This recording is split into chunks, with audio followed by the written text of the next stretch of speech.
কিনেছিল। এটা একটা ম্যাজিক টাওয়েল, যা রাকেশের মাইনেটাও যেন কম পড়তো, এই জন্য ঘুষ নেওয়া শুরু করে। একদিন রাকেশের ডিপার্টমেন্টে কেউ নালিশ করে যে রাকেশ ঘুষ নেয়।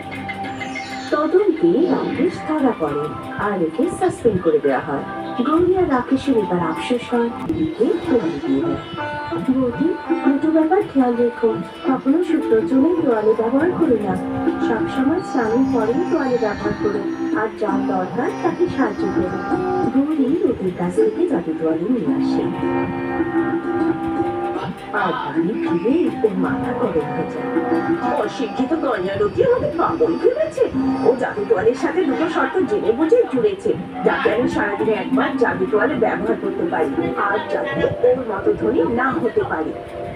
সোনা পাওয়ার লোভে গৌরী পরের দিন স্নান করা অবধি অপেক্ষা না করে নিজের সোনার ঘরে থেকে খোপা ছেড়ে দেয় আর নিজের বুঝতে পারে।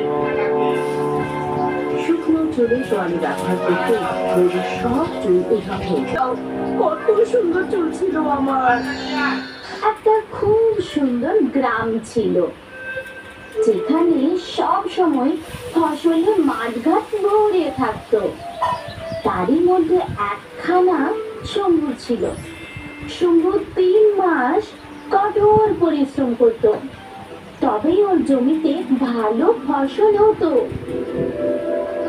যখন ফসল কাটার সময় হয়ে যেত, শম্ভু খুব খুশি হতো নিজের ফসলগুলোকে দেখে। এই দেখো গিন্নি, আমাদের ফসল একেবারে সোনার মতো দেখাচ্ছে। সোনার মতো দেখাচ্ছে, কিন্তু সোনা তো নয়। তুমি তো সারাক্ষণ ওই মুখ গোমরা করেই থাকো, কখনো কখনো ফসল দেখে একটু খুশি হতে। শাড়ি 3টে করেছিল,